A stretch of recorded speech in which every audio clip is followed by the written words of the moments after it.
Today we're talking all about spring health.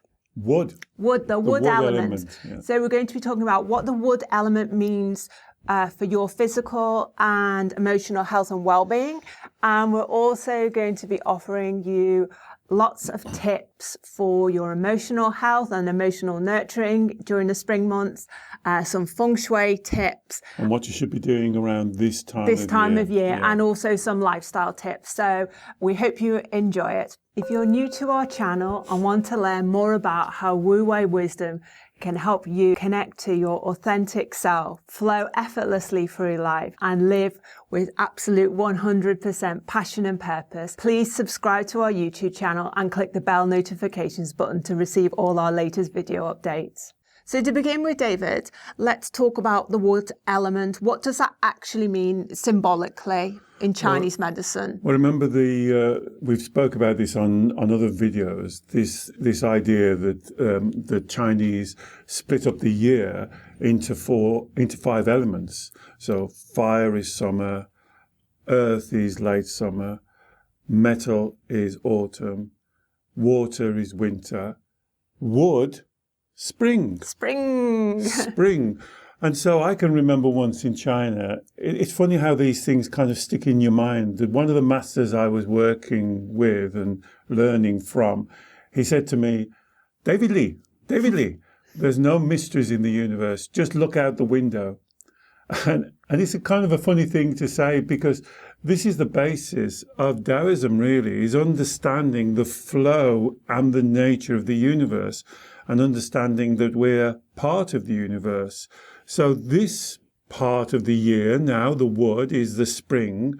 And so what does the spring represent to you? What does the spring represent to you, Alex? I guess growth, new life, all the buds and flowers starting to appear after the dark, cold winter. Yes, this upsurge of energy. And so this flow of energy thrusting forward. And so isn't it funny that even in the West we have things like spring cleaning. It's like clearing all the old winter stuff out, the water stuff, and letting new growth. If you look around now, the daffs are coming up. Have you noticed? The daffodils are coming up now. And crocuses. And so it's this surge of energy. And have you heard the birds now? The birds are fantastic, singing, building nests. It's this upsurge of energy. And so that relates to us as well. This time of the year, we have this upsurge of energy. But don't forget that also people can fall into these five groups. You can have a fire person, a metal person, or a wood person. And so what's wood? So is wood more, because it's about growth and new life, it's more yang? Yes, so the winter's yin, isn't it? Yes. So this time of the year is more thought to be coming what they call young yang or baby yang. Baby yang. Because full yang is summer. Yeah. Hot, sultry, burning. So this is new yang. This is yang just starting to break through. So this is yang coming now, starting to get to its fruition, which is summer. So this is this bursting out of energy.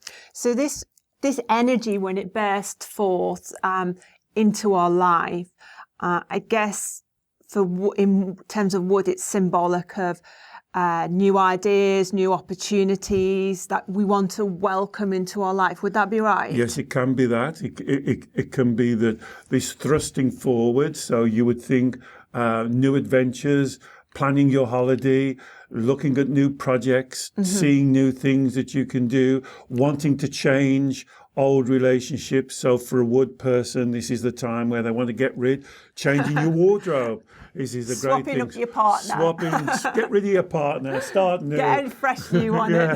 But changing your wardrobe, this is a good opportunity. I'm sure you'll talk about this for feng shui. It's a good chance to go through the wardrobe and see what you haven't worn for 6 months. Get rid of it, give it to the charity shop. Get some new, or repurpose it and do something new with it. So on the subject of getting rid of stuff, my understanding is that we need to be able to take advantage of this, the wood element, this new, fresh, young baby yang energy and welcome into our life, we have to create space. Yes. Create space. You always have to create space. You always have to allow qi to flow. You can't hold qi in, because we're not designed to hold qi. So qi has to flow through us. Remember, I always say when I'm talking about emotions, we're not built with emotional saddlebags. We can't store it for later. So what we're trying to do is to allow qi to flow, particularly this time of the year, because of this young or new yang that's coming through, this thrust of energy. You want to allow that to flow through. So this is the time of the year where you've got to be thinking about clearing the clutter, clearing out old stuff, new time for new projects. If things haven't worked, this is time to look at them fresh and reevaluate them and see how you can look at them differently and change your perception on things. And I would imagine emotionally letting go, creating space is about not allowing the human-centered mind to tightly hold on to old ideas or stale ideas, to, as you say, to re-look at things with a kind of a fresh pair of eyes this time of year, because now's the opportunity to maybe swap some new ideas in, to let go of stuff which is no longer serving you well. Well, around this time, we're in UK, March, April, May. This is the time now where you can do exactly what Alex says. This is the time where the energy's with you now. The energy wants to renew. Yeah. And so, you know, again, if you look at nature, remember what the master said? So we want to be, if you think about wood, where you can have wood as a big, solid oak tree, unmovable. But the problem is when the April winds come, the branches blow off the tree. So the Taoists say it's much better to be like the bamboo that blows and flexible and moves in the wind and moves with the environment around you. So you too, in your thinking, don't be rigid, don't be stuck, don't be one way or the highway, you know, be able to be flexible. This is the time of the year that you can look at new ideas, look at new ways. If things aren't moving, if you have a project that's not moving to the speed that you think it should be, rethink it now. This is the time when you can sit and new ideas will come bubbling up, because this is the time of the year for those new ideas. New green shoots coming out, like new daffodils shooting up. Can you get the idea? This idea of springing forward, bursting forward. And so don't fight against that. Don't be rigid in your thinking and in your life and in your lifestyle. Be more flexible. This is the time of the year to practice that now. Great. And in terms of your environment, so when you're doing all these reviews, whether it's with a work project or a family project or a personal project, when you're doing your reviews, from a feng shui perspective, it's great to do it in an environment which is also equally allowing that fresh energy to circulate and be a bit more yangy, not so stale and stagnant. So some feng shui tips for that are, as David mentioned, obviously, perhaps the room where you would spend the most time doing this review, whether it's a home office or on your kitchen table at home, to make sure that is decluttered. So there's no kind of loads of clutter on your desk or on the kitchen table. There isn't books piled up everywhere. There isn't stuff stuffed in cupboards. So do a general declutter. You can also pep up the energy in all around your house or in that one specific room by going and doing some sound work. So you can walk around the room, go into the corners of the room and clap your hands. That gets the chi energy moving. Or you can, if you've got a little singing bowl, you can use this and just ring the singing bowl around the corner. And would you do that just in the corners or in the room in general? Well, a good place to start is in the corners, but I would, when you walk into the room, just walk around all the spaces. So it's like, as you walk into the room, you imagine the chi energy flowing into the room like a river, and you want to encourage that chi energy flow all around the room. So move around the room as you imagine that stream of chi energy circulating or not circulating. Particularly look for the areas where there seems like a block, whether it's a block because of big pieces of furniture, or a block because stuff's piled up. So start with the corners, but it only takes a minute to just walk around the room and just ding the singing bowl a few times. And do you have to have a singing bowl? No, you don't have to have a singing bowl. So, as I say, if you've got no instruments, you can just clap your hands, and that has the same effect to get the chi energy moving. You can use a singing bowl, or Do you know what they do in China? No. Like sometimes they shout. Yeah. You remember we was in China once, Yeah, and you didn't know what they was doing. They were shouting across. Yeah, so again, using your voice, going la la la la la la la, that moves the chi energy. But make sure you can sing. No, you don't have to be able to sing. Or often, again, this is more of a feng shui tool. You can use these Tibetan chimes. So that has exactly the same effect as ringing a singing So what's bowl. the effect you're trying to do? So it's like stimulating. Imagine, say, for example, in the winter, everything is very yin. Everything becomes a little bit more settled, quiet, stagnant, recessive. In the spring, what we want to do is to be able to move that energy, to start to pep it up, and it's like waking it up. So imagine in the morning, your mum or dad coming into the room saying, wake up, time to get up now. So it's shifting the energy. So whether you do it with your voice, clapping your hands, using a singing bowl or chant, whatever works for you, it's this principle, this idea of stimulating the energy and getting it moving again. And if you can do that in a room where you are doing this planning, doing the review, welcoming in new, fresh ideas to do with, as I say, career projects, family projects, personal projects, that's a great kind of added extra to stimulate the yang energy during the spring. So we've covered emotions, letting go. We've covered some feng shui tips.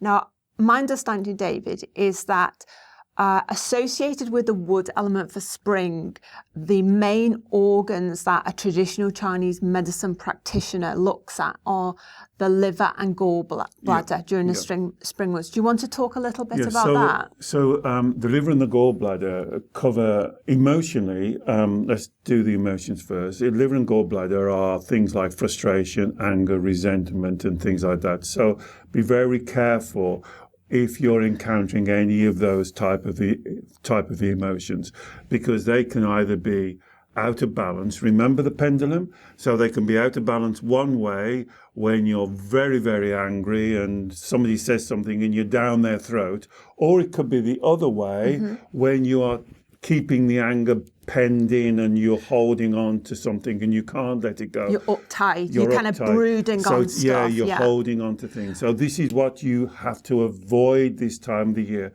Well, all the Wu Wei model that we talk about, don't go to the extremes of the pendulum. We're looking for Wu Wei. Wu Wei is the flow in between. So there's nothing wrong with anger, appropriately, to say what you need to say at the appropriate time in the appropriate way. But we want to stop the extremes. So this is the time where you need to really watch frustration, anger, resentment, and make sure you've got that nicely balanced for you. Is what you're saying that there's a greater propensity for us to experience those emotions this time of year because our liver is related to that? Yes, it's more volatile this time of the year. Exactly what you've been describing in feng shui.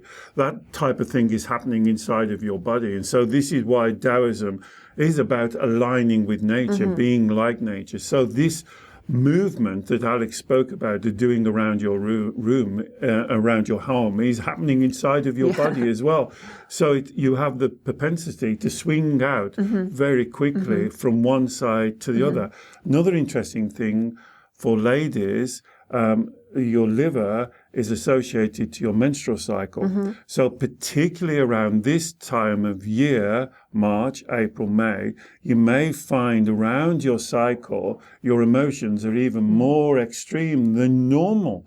And so if you're a lady that suffers with these extreme emotions around your cycle, you may find this even worse, So be aware of this. This is where doing simple meditation techniques, and we've got tons of meditation on the resources side.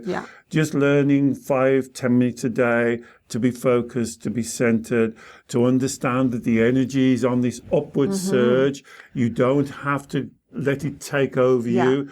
I think to be more mindful that, I guess, if you've got a propensity that if you go out of balance emotionally, you have a propensity to lean towards getting angry, uptight or frustrated, to be more mindful at this time of year that there's a greater sensitivity, and almost to be a bit kinder with yourself and allow yourself to gently rebalance when that happens. Well, there's a saying, you've heard me say it hundreds of times, you can't change what you don't understand. So it's about understanding around this time of the year, this energy, this is the environment that you're living with, and people around you will be experiencing the same type of thing as well. So everyone's going to be like, oh. Everyone's going to be a bit kind of more bubbly and more worked up. So to be more aware of that. Physically, the liver and the gallbladder control tendons and muscles and joints. So this is the time when you might find, in general, your body's a bit stiffer, a bit tighter. You have more kind of tightness in your tendons. So if you're a person that suffers with stiff necks or stiff shoulders or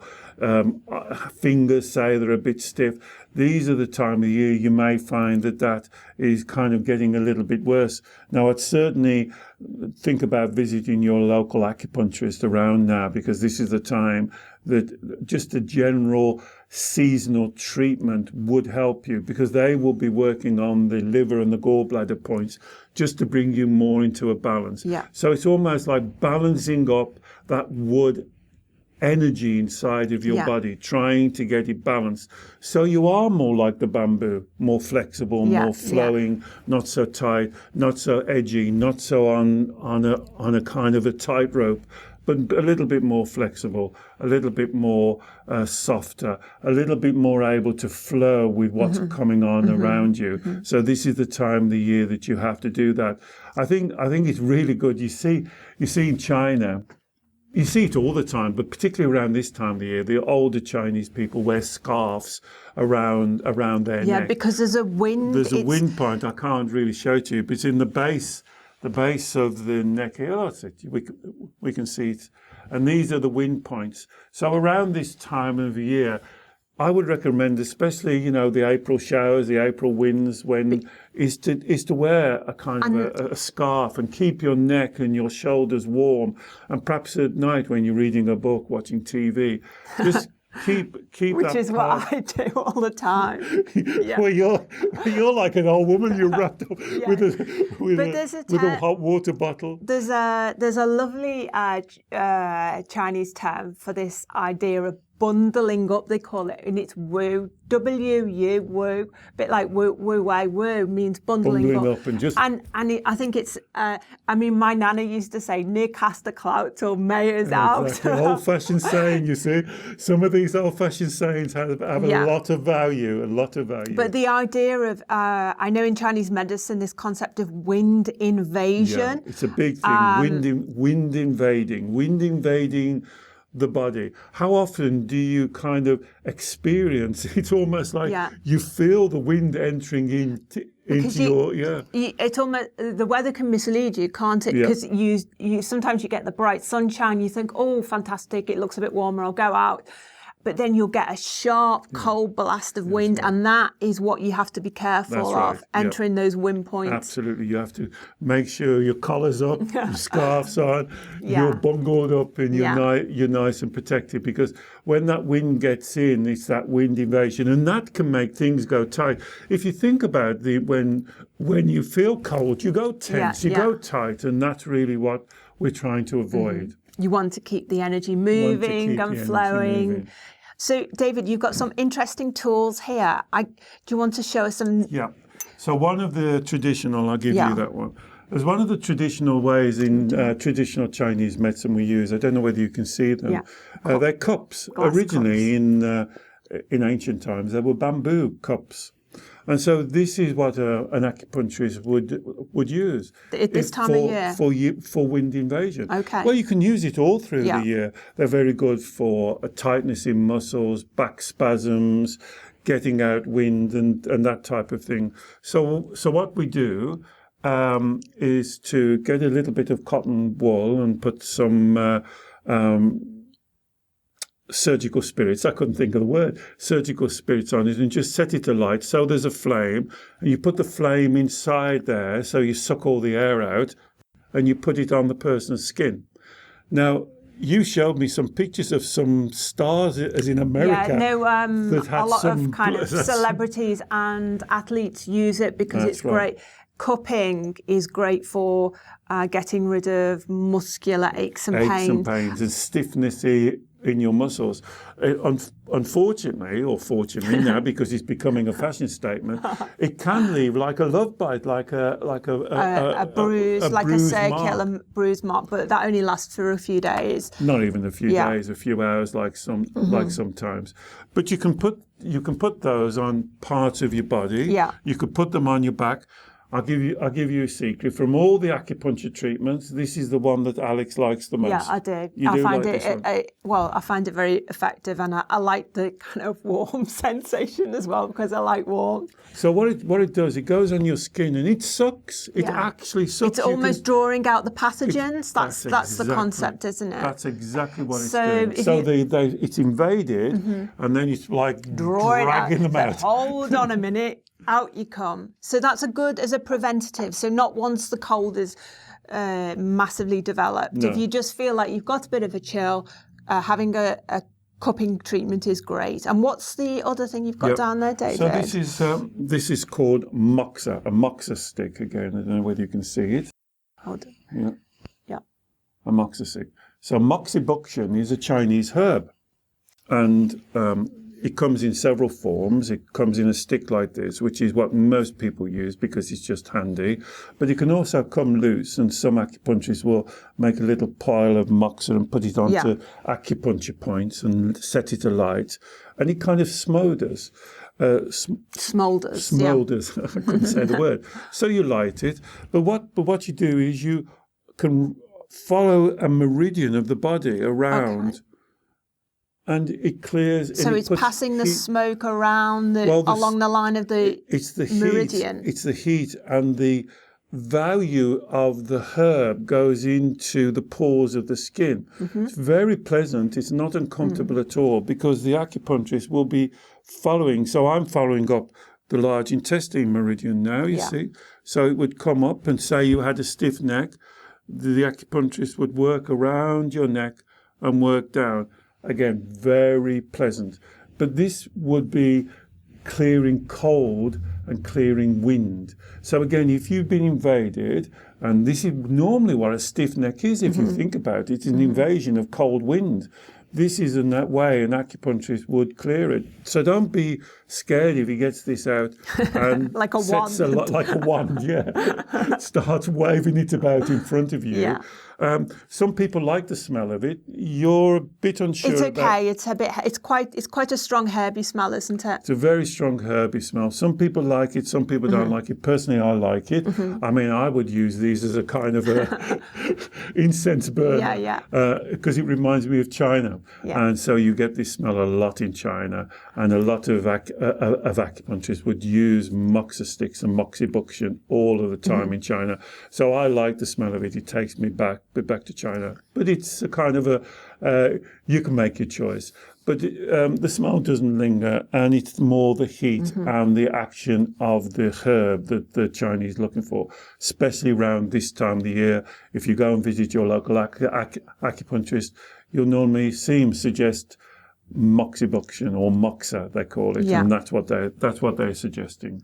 And another health issue that we get a lot of clients coming to us for around this time of year, so late March, April time, is hay fever treatments. Now, this is not related to the wood element or the liver. It's just a good time of year. It's a good time of year. Do you want to explain a little bit more about that? Well, what I've been noticing in my practice is where hay fever used to come just on the summer in the old days, but now it seems to come different types of years. So people are being affected by the pollen at different types of year. So it could be a late onset in the autumn, it could be summer, but it can also be spring. So what I would recommend, again, go to your local acupuncturist if you're a person that perennially suffers from hay fever, and ask him to do a couple of treatments to get you prepared, because this seems to work really well for me. It's much better if you go when you haven't got the hay fever. Preventative. So remember, in ancient China, this is what they used to do in ancient China 3,000 years ago.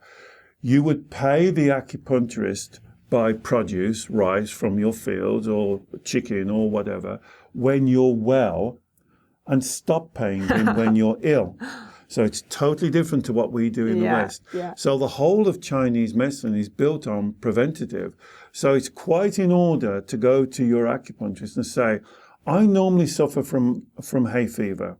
Is there anything you could do now to strengthen me up? This is exactly the time of year to do it. April, May. This is March, April, May. This is exactly the time of year now to have an acupuncture treatment. Might even do some cupping or something else to strengthen up those meridians. Now, it normally takes a season, a full year, so don't expect miraculous results the first year, but then do the same next year and then you'll see the results. And you're only talking about a couple of treatments, so it's not like ongoing months of treatments. And they would do it, a good acupuncture would do it in line with other things, just general balancing, bringing your energy into a balance. I would say, and I guess you would say, well, of course he would say that, he is an acupuncturist, but I would think you should go and have a general acupuncture treatment 4 or 5 times a year, even if you're absolutely fine, everything's great, but just go as the seasons change. Go and see your acupuncturist. If you've got a long-standing effect, such as hay fever, mention it. Say, I haven't got it now, but I do suffer from hay fever around August. And let him do some work now to get you prepared for that. And that strengthens up. So this is the perfect time of year. Again, because of the energy, if you think about it, we're into this yin-yang. The energy is very receptive, and it will absolutely respond to acupuncture treatments very good now. The acupuncture treatments he'll normally use is working on your liver. The source point of the liver is between your big toe and your little toe, and perhaps a gallbladder on the side of your legs. So it doesn't hurt. There is a sensation, but it's not painful. Most of my clients will go to sleep. It's very relaxing. So it's well worth, if you haven't tried it, go and look for your local acupuncturist, go and have a word with them and see what they suggest. Great. And some final thoughts then, in terms of diet for spring, the wood season. The advice, as per usual, really is eat everything in balance. Seasonally. So that would be young, I guess, sprouting vegetables, above ground vegetables. Spring cabbage, brilliant this time of the year. If you love cabbage, spring cabbage is great this time of the year. The new potatoes, the new crop, the new springing out, spring onions. Things are springing out. If you can eat locally, what's good in your area, because I know people watch us all over the world, so it's different for your area. So try and eat locally, but try and eat what's current, what's happening now. And this is where the body will respond the best to what's happening now in your diet. And as Alex says, no excess in diet. Don't go to the extremes. Try and find the Wu Wei. One of the things to really be careful of this time of the year, again, I'm not saying ban it or stop it, but alcohol. Alcohol affects the liver, so be very careful with your alcohol intake this time of year. Again, I'll repeat, I'm not saying don't drink alcohol, nothing wrong with a nice glass of wine, but be careful on going into excess, because you want to clear the toxin. And this is a good time of the year, as also for those of you who like to do a detox, this is a good time of the year to do a detox. I'm not an expert on detoxing, but if you're working with a nutritionist or something, this is a very good time of the year to look after your liver and gallbladder. And if you are the type of person, and I know a lot of my clients are very into this detoxing idea, then this would be the time of the year to be thinking about that. But what's the alcohol intake now for the next few months? And I asked David before we started. And you're going to demonstrate this. Is there a good Qigong exercise to do at this time of year? And he said for spring, you suggested the kind of shakedown exercise. The shakedown exercise. Which it's going to be hard for us to do because we can't stand up. I'll do it. Yes. But essentially, it's like that. So standing with your feet shoulder widths apart. Your body relaxed, but obviously upright, and then it's just a gentle kind of soft shaking. Well, not gentle, no, not gentle. Vigorous, a real vigorous shaking up and down. So you're shaking down like somebody's put you in a black bag and give you a good old shake. And so every part of your body is giving a shake. So make sure every part of your body is. And so you would do that 1, 2, 3, and then rest. 1, 2, 3. Good shake. Rest. And how many times? 8 times. Well, many as you can do. If you're doing the 8 brocade, without getting out of breath. As if you do the 8 brocade, you do it responsibly for you. So if you're older and that's difficult, it's just good to give you a good. And you can do it sitting down as well for people who have Absolutely. difficulty with mobility. But it's good if you can stand up and just shake the energy. It's like, and it's moving that energy again, isn't it? Shall I tell you when I always get reminded of this is when our dog comes out of water. Have you ever seen a dog when they come out of water and they shake themselves? Yeah. And they shake themselves. It was almost off their legs, and that's what you're looking for. A good shake. You're kind of getting all the old energy out, and you're bringing in the new energy. And a good shakedown. Do a good shakedown now. Imagine doing a good shakedown. Yeah, shake yourself out and clear all that old energy. And it's really good. It's a great thing to do as you come out of a shower as on the morning. Just give yourself a good old shake through and get the energy moving. And that's a spring again. You see springing. Spring. Great. Thanks, David. Well, I hope you enjoyed. I can just imagine now everybody shaking down. We want to see some photos. Yeah, we want to see some photographs of you shaking. Yeah. I hope you enjoyed this broadcast. As per usual, if you've got any comments or questions, please post them below, and we'll always be happy to answer them for you. And we look forward to seeing you very soon. Bye-bye. Bye.